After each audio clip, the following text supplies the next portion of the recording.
তো এই মাজলিস আল্লাহ তাআলার বরকতি মাজলিস। এখানে আসলে সুবহানাল্লাহ বলা যায়, আলহামদুলিল্লাহ বলা যায়। এই মাজলিসে আসলে দুনিয়ার সব কিছু ভুলে আল্লাহ তাআলার সাথে বান্দার কানেকশন হয়, যেই কানেকশনের মাধ্যমে বান্দা বেনামাজির থেকে নামাজি হয়, হারামখোর থেকে হালালখোর হয়, বেপর্দা থেকে পর্দাওয়ালা হয়। ওয়াযাক্কির ফাইন্নায যিকরা তানফাউল মুমিনিন। দিনের আলোচনা যত মানুষ শুনবে শুনাইবে তত ঈমান বৃদ্ধি হবে। আল্লাহ সূরাতুল আনফালের মধ্যে বলেন, ইন্নামাল মুমিনুনাল্লাযীনা ইযা যুকিরাল্লাহ ওয়াজিলাত কুলুবুহুম ওয়া ইযা তুলিয়াত আলাইহিম আয়াতুহু যাদাতুহুম ঈমানাও ওয়া আলা রাব্বিহিম ইয়াতাওয়াক্কালুন।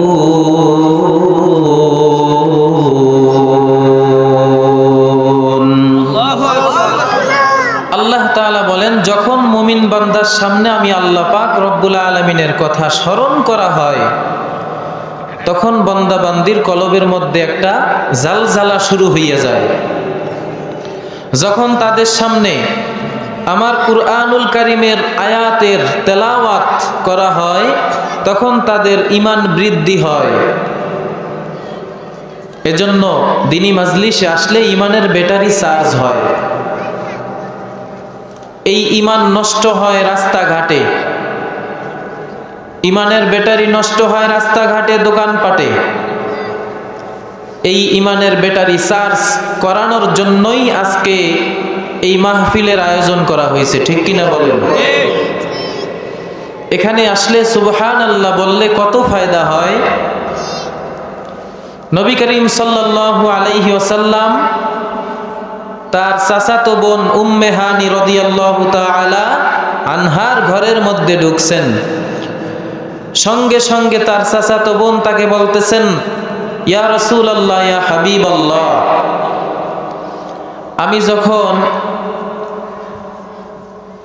আমার যখন শক্তি ছিল তখন আমি নামাজ কালাম আল্লাহ তাআলার বিভিন্ন ইবাদত আমি করতে পারতাম বেশি বেশি। সারা রাত আমি দাঁড়াইয়া থাকতাম, পা ফুলে যাইতো। আল্লাহ তাআলার সান্নিধ্য লাভ করা আমার জন্য সহজ ছিল। কিন্তু আমার তো এখন বয়স হয়ে গেছে, এই ঘাটতিটা আমি কিভাবে পূরণ করতে পারি? আপনি আমাকে একটা সবক দেন, একটা ওয়াজিফা বাতাইয়া দেন। তখন নবী করিম সাল্লাল্লাহু আলাইহি ওয়াসাল্লাম বলছেন, প্রতিদিন 100 বার করে সুবহানাল্লাহ এই জিকিরটা করবা, তোমার সব ঘাটতি আল্লাহ পাক রব্বুল আলামিন এর বিনিময়ে পূরণ করে দিবেন। সুবহানাল্লাহ। এর ফায়দা কি?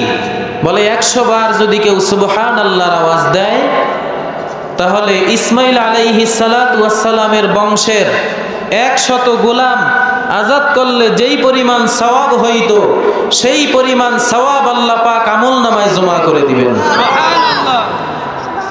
এই সুবহানাল্লাহ অর্থ কি? আল্লাহ পবিত্র। যখন বান্দা বারবার সাক্ষ্য দেয় আল্লাহ পবিত্র, আল্লাহ পাক দেখেন, বান্দা তোর কলবটা তো অপবিত্র। তুই যখন সাক্ষ্য দাও আমি আল্লাহ পবিত্র, যা আমি আল্লাহ তোর কলবটাকে অপবিত্র থেকে পবিত্র বানাইয়া জান্নাতের উপযুক্ত করিয়া দিলাম। একবার যদি কোনো বান্দা বান্দি সুবহানাল্লাহর আওয়াজ দেয়, ওই জান্নাতের মধ্যে আমার আল্লাহ পাক রব্বুল আলামিন একটা খাম্বা তৈরি করে দেন। ওই খাম্বাটা শুধু নড়তে থাকে, নড়তে থাকে। আমার আল্লাহ পাক রব্বুল আলামিন বলেন, ও খাম্বা নড়ো কেন? কয়া রব্বুল আলামিন, দুনিয়ার জমিনে আপনার একজন বান্দা একবার সুবহানাল্লাহ বলছে, আমি সেই সুবহানাল্লাহর খাম্বা। নরস কেন? নড়া বন্ধ কর। তখন ওই খাম্বা ডাক দিয়া কয়, আল্লাহ, দুনিয়ার জমিনে যেই বান্দা সুবহানাল্লাহ বলছে, ওই বান্দাকে মাফ না করা পর্যন্ত আমি খাম্বা নড়া বন্ধ করব না। আমার আল্লাহ ডাক দিয়া কয়, তুই সাক্ষী থাক, আমি আল্লাহ ওই বান্দার জীবনের সব গুনাহগুলো মাফ করে দিলাম।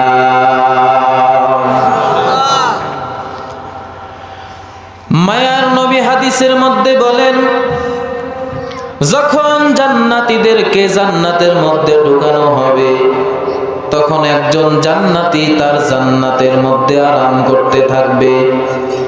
তার জান্নাতটা অনেক সুন্দর, তাকে শয়ন করার জন্য আমার আল্লাহ পাক রব্বুল আলামিন একটা সুন্দর খাটের ব্যবস্থা করে দিয়েছেন। হঠাৎ করে নজর দেখবে ওই বান্দা, নজর দিয়া দেখবে তার পাশে যেই ব্যক্তি জান্নাত পাইছে, তার জান্নাতটাও সুন্দর, তাকেও একটা খাট আমার আল্লাহ পাক দিছেন। কিন্তু ওই বান্দা শোয়ার মধ্যে যখন পার্শ্ব পরিবর্তন করে, ওই সময় তার খাট থেকে সুন্দর একটা আওয়াজ বের হয়, যেইটা ওই প্রথম যেই বান্দা দেখতেছে তার খাট থেকে সেই আওয়াজটা বের হয় না। আল্লাহ রাব্বুল আলামিনের কাছে বলতেছেন, আল্লাহ আপনি তো আমাকেও একটা খাট দিছেন, ওই বান্দাকেও একটা খাট দিছেন, তার খাট থেকে সুন্দর মিষ্টি একটা আওয়াজ হয়, আমার খাট থেকে কেন আওয়াজ হয় না আল্লাহ জানতে চাই। আল্লাহ রাব্বুল আলামিন বলেন, ও বান্দা, ওই ব্যক্তি যেই দিন জন্মগ্রহণ করছে তুমিও সেই দিন জন্মগ্রহণ করেছো।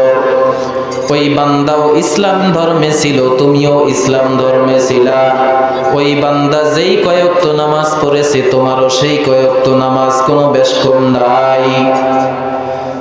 ওই বান্দা যেই দিন মৃত্যুবরণ করেছে তুমিও সেই দিন মৃত্যুবরণ করেছ।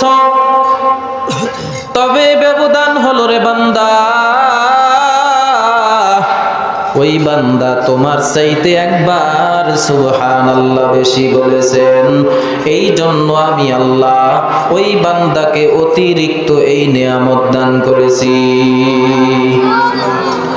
ইয়া রাব্বুল আলামিন, ইয়া রাব্বুল আলামিন, ও আমার মালিক, একবার সুবহানাল্লাহ বলার দ্বারা ওই বান্দা আমার থেকে আপনার দিকে কতটুকু আগানো আছে। আল্লাহ ডাক দিয়া কয়, রে বান্দা শোনো,